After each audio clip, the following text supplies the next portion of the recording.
Okay, welcome Dr. Marsha Chinichian to Autism Spa Podcast. It's a real pleasure to have you here. Happy we could make time to speak with you and learn about your background with helping special needs kids, kids on the spectrum, and also you're an adjunct professor at Pepperdine, an illustrious career in mental health. I really want to hear how you got into this field and really ask you how you think or what more we can do to help families with autism. Yeah, absolutely. Thank you for having me here. I'm very excited. So my journey in psychology and neurodevelopmental disorders actually started far long ago, a little bit home-based and a little bit professionally based. I was in banking and finance. And as I worked in the corporate world, I was part of a small regional startup and then was recruited to work with Bank of America, a larger federal bank that was interested in creating a new line of business. And I headed up training and development and quality assurance and some other parts of the program. And it was really wonderful, a great experience, quite intense, but also left me with a lot of questions. And, as we've heard from many in a career, unfulfillment. What am I doing here? What do I really care about? I was raised in the Midwest. I have Iranian parents that immigrated when they were teenagers to the United States. And my aunt on my mom's side of the family was born with an intellectual disability. And so my aunt has always played a big role in our family. And a big part of the way we were raised was altruism and acts of kindness and charity and philanthropy was really modeled in my family as I was growing up. And I also learned a lot of things about our culture that really hurt at times about special needs adults and children, and not having that understanding or how to really come together to support them best. And as we grew up and as I got older and I had more questions about what's going on, and I'm noticing a lot of things and things don't feel right or sit right or don't connect for me, my interest in psychology just grew. So I left the corporate world. I went and got my master's. I got my doctorate degree, and I became a clinical psychologist after a lot of exploring, self-exploration. And I was quickly drawn. I thought I was going to become a clinical psychologist to help professionals, which I do in one part of my career currently. But I also was quickly drawn to children and families with special needs and children work and family systems. And so I let that pull and that intuition guide me. And I did my fellowship. I was lucky enough to do my fellowship residency training at UC Davis Mind Institute. They're world renowned for, neurodevelopmental research. And I was a part of the Northern California Leadership Education in Neurodevelopmental and Related Disabilities. It's called the LEND program. Right.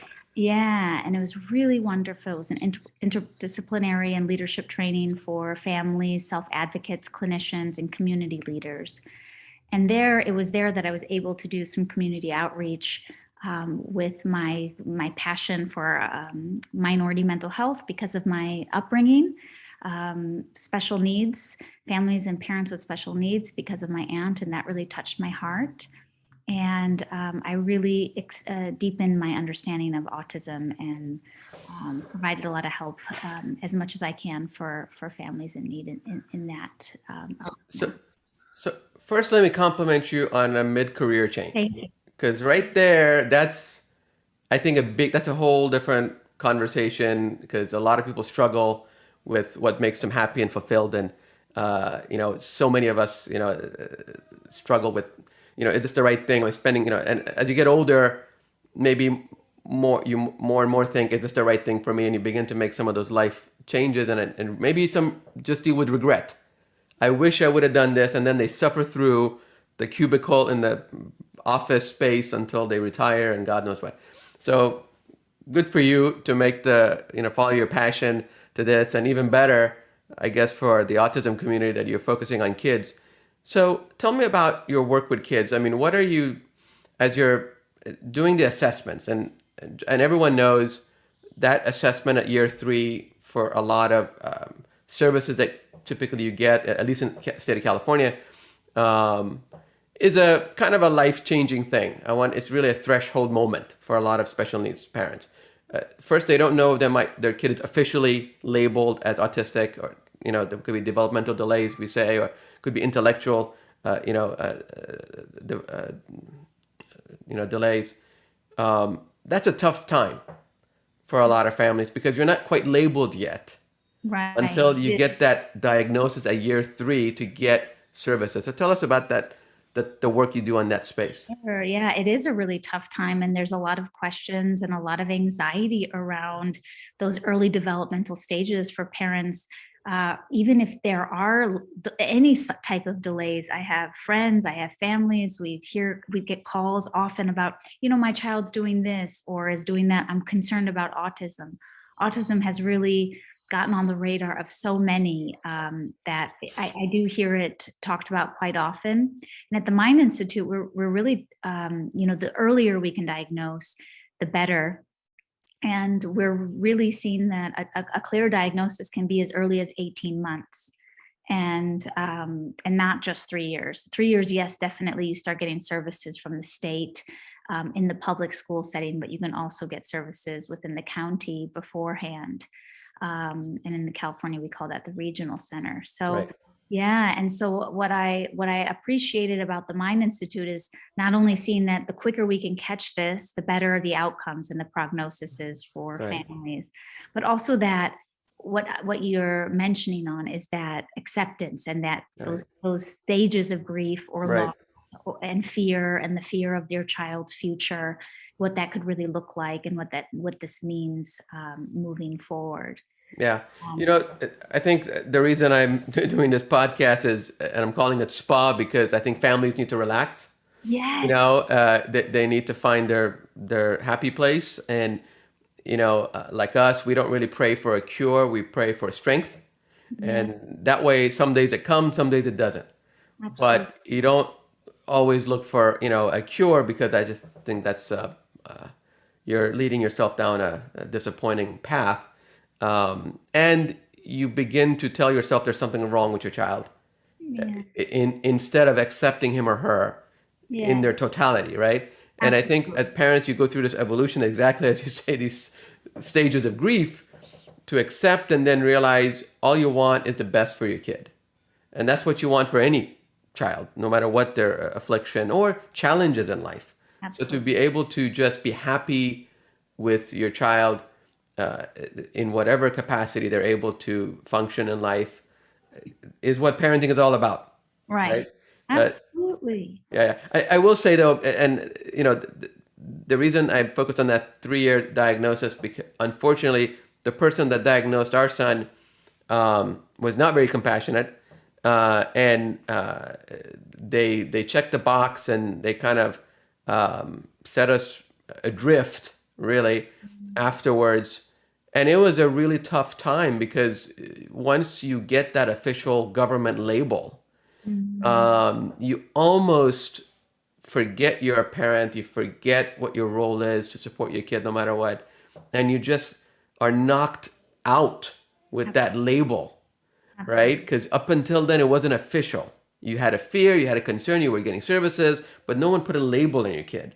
And once you put it, and this is what I discovered when I talk with a lot of different folks, that label, and the way institutions warehouse Mhm. kids instead of recognizing their individuality and their ability instead of their disability, Yeah. is really tough for parents. And I think young parents, and I've seen young parents with the deer in the headlights, and I've seen their shock, and they're maybe they had other issues in their life and they're not quite able to take the punch.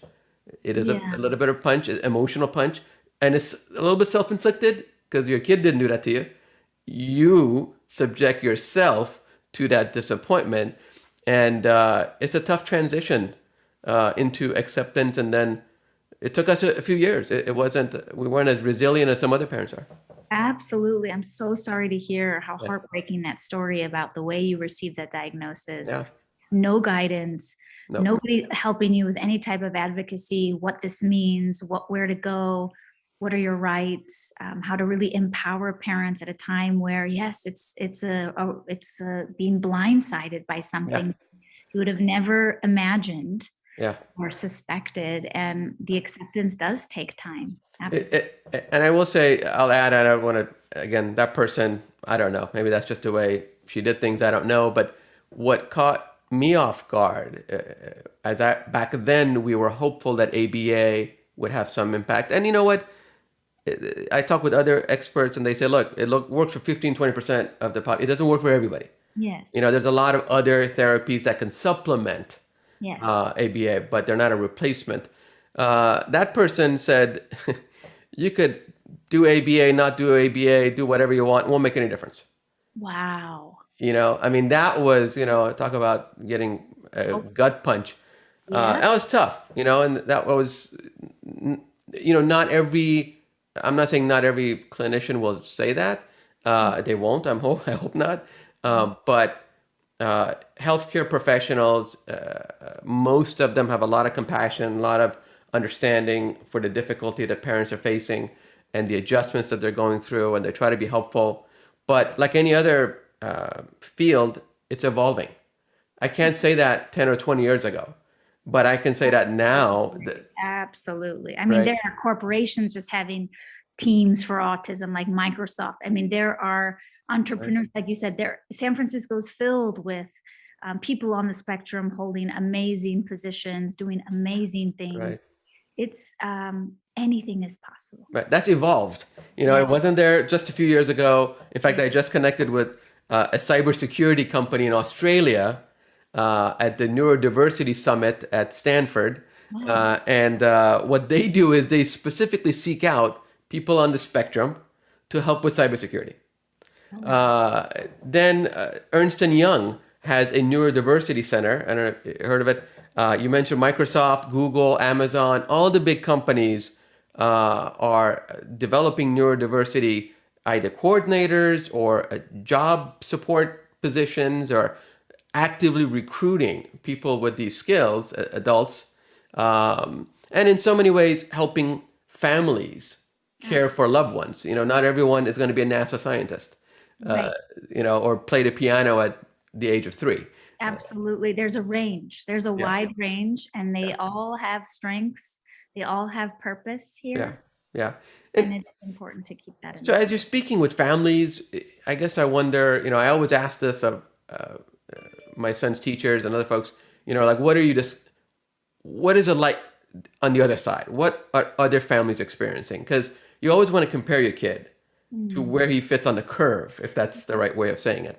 So without obviously naming any names, what is your general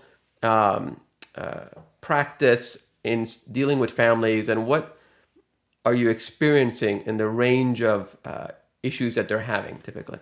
Yeah, so that's a really good question, because it's a wide range. Right. And so many variables play. I also think cultural components That's right.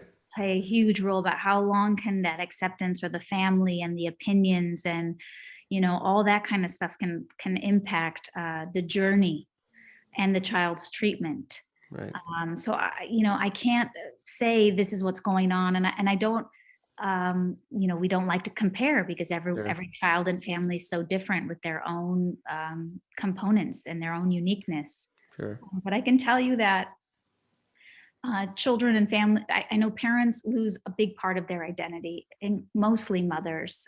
Marriages really have a hard time staying together after this diagnosis. Right. Because of the, just the amount of energy that you give. And all the questions that I receive is about this child as a clinical psychologist. What about this child? What am I going to do? It's really, and I really try to shift that focus way more on the parents as much as they allow me to. Right. Because you touched on really good points. Like, you just get blindsided, you get knocked out, you kind of lose who you are, you lose your path, your purpose, what's going on. And you are filled with so much fear, it freezes you, or it blinds you, and it fogs you. And the best ways we can support these children and these young adults is if us as adults, the parents are actually in a better place, Right. you know, Right.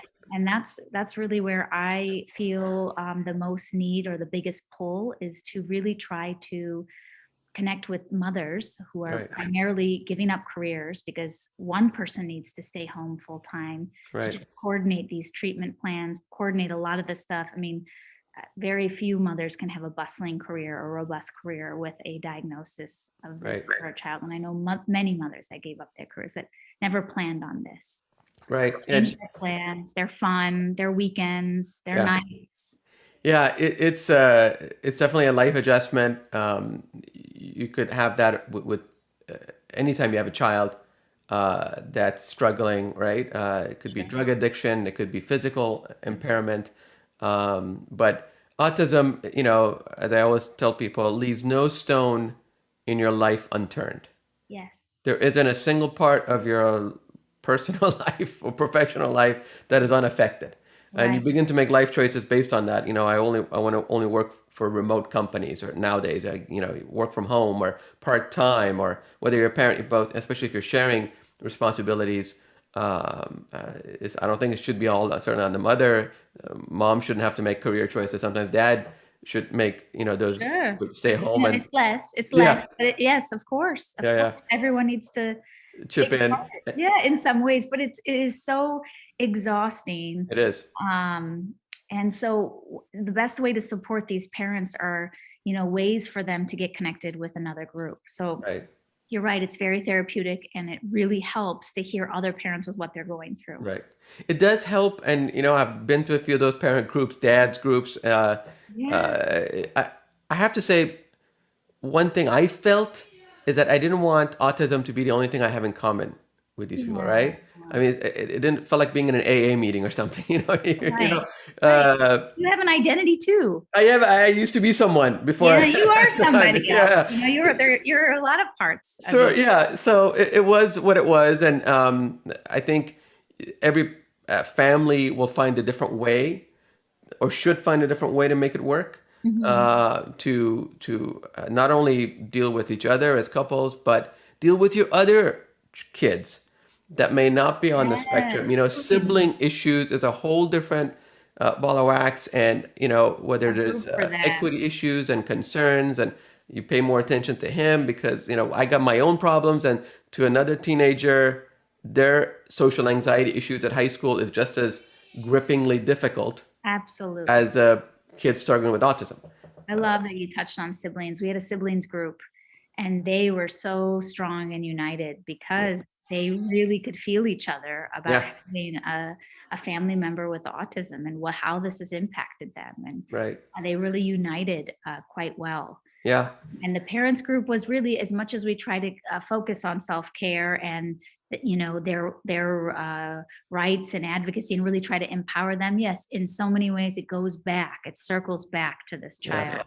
yeah, But having a process group or even just a couple of people that you feel close enough, sure. safe enough to really have these moments of vulnerability about sharing, I think is so important for every family. It, it is, and I mean, you got everything in life is a spectrum, right? So, Mhm. in one respect, moving towards other families that are on a spectrum, having something in common, so you don't feel like you're alone.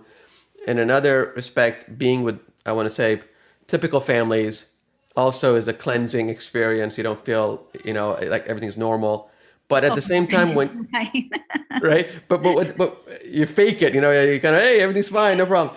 But when you're also with typical families, and you catch yourself To compare. talking about a difficult time, or you see their shock and just shocking reaction, because to them it's a very difficult experience I'm describing, and Oh, for us it's a Tuesday. yeah. But for them it's the most terrible thing that they heard of, because they don't deal with issues like that, and then they begin to feel guilty because they're telling me about they missed soccer practice, or they had some other trivial issue in their life, Right. and I've I'm heard describing this. a terrible Tuesday that just That's keeps repeating typical. itself, whether you like it or not. Yeah. And you You're got that right. disparity. Yeah. You're absolutely right. This parental guilt Yeah. comes in all shapes and forms. Yeah. And it feels almost no matter what box you're in or category, Right. it is endless. Right. Where you are frustrated and then you have guilt. And then I did this and then this didn't happen. So I had some sort of impact on my child, or my kid needed this and I forgot to do that, or I couldn't do that for them. Or my child's on the spectrum, your child is where is on the spectrum? Let me compare strengths with my child, or Right. progress compared to you. I mean, it is filled with comparisons and parental guilt. Right. I mean, like you said, I think, and I've said this, and this is why, again, I push parents to take it easy on themselves. Yes. You know, kids sponge up whatever you're dishing out. Yes. You're dishing out guilt and anxiety and stress, whether the kid's autistic or typical, they will sponge it up. 100%. They're very good at that. Oh yeah, they're much smarter than They're us. much smarter than us. They're much They more may not use the words, but they know. Yeah, they may not be verbal like like my son, but they are incredibly astute. They don't miss a thing. If there's something amiss in the house or new to the environment, my son makes a beeline towards that new object in the room. My other son would have not seen it, but but either way, the all kids at any age sponge up the stress, and that parents are dishing out. So they need to first, parents need to relax and do their best to create a calm environment, a relaxing environment, a constructive environment. But for the most part, they need to keep moving forward. Right. Absolutely. No matter what happens in life, a difficulty, punch here, punch there, on the ropes, pick yourself up. Keep moving forward, keep pressing forward, keep doing the best you can. At the end of the day, a lot of things in your life are not in your control. And I think that's another thing you learn as a special needs parent. You just gotta accept to let go. Accept to let go. And to watch yourself on that parental guilt and that comparison game. It robs a lot of joy. Yeah, you need to let go of a few things, and hey, you're doing the best you can. You're already, I think, your kid's hero. That what else do you want to do in life?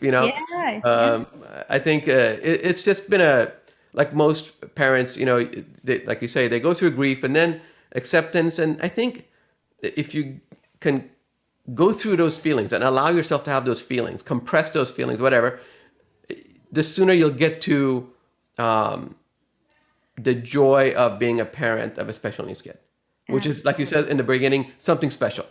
Something so special. I think they're God's gifts. Yeah. So, yes, absolutely. So we've experienced it all, and we're still continuing to experience it. It's good to talk with other voices that not only devote their life to helping special needs kids like yourself, and other folks that need some help. I think the message that I always want to leave folks with is, like I said, keep pressing forward, keep doing your best, and learn to let go of a few things that are just dragging you down. Doesn't help you, doesn't help your kid. Your kid doesn't expect perfection. Your kid just expects you to love them. Yeah, connection. That's all they yearn for. You don't need to be a doctor for that. No. No one knows your kid better than you do. Absolutely. If you can just be there for your kid day and night, you'll have as a normal a life as you can possibly expect, if not a little bit better, because these kids are pure joy and they are a gift from God. So I agree with you there. Yeah. And what I've been doing in my private practice, where I support parents on their self-compassion work and their journey with having a special needs child. But I also have a protocol that has been developed by Stephen Porges called the Safe and Sound Protocol. Have you heard of it? No, that's wonderful. Yeah, it's a sound therapy that has some good clinical evidence to help children on the spectrum. That's what it was developed for. Okay. And it really helps with auditory hypersensitivity, some nervous system dysregulation, sensory processing differences, sort of a little bit of that social emotional connection, body organization. So I've seen some really great results with children on the spectrum. It's a 5-hour sound therapy. And what it does, they just listen to it. It's just music, Yeah. and they listen to it over 5 to 10 days. And it's just like good old, for the children, it's Disney songs. Right. And what it does, it penetrates the middle ear, and it really attunes our vagus nerve. Our vagus nerve is the biggest nerve in our bodies, connected from our brainstem and connected to all of our organs. So our breathing, our digestion, our heart rate, our adrenal glands. So a very, very important nerve is the vagus nerve. And so this attunes the vagus nerve to kind of help children to kind of get soothed a bit, and to help them to regulate a bit easier. So Well, I won't forget that name. So that's an easy name to remember. The vagus nerve. the vagus nerve, yeah. Okay, It's I not won't forget that. spelled like Las Vegas. It's spelled Vagus, but vagus nerve. Yeah, It- close enough. yeah, it's the closest thing I can remember. Yeah. Well, Dr. Marsha Chinichian, thank you so much for your time, Sure. for your work, for your compassion for special needs kids and families. I think all kids are a little bit better off knowing there's professionals like you in the industry. I hope you continue to thrive and get your message across, and continue the great work that you have been doing. I really appreciate your time here with us. Thank you so much for having me. Thank you. Bye. Bye.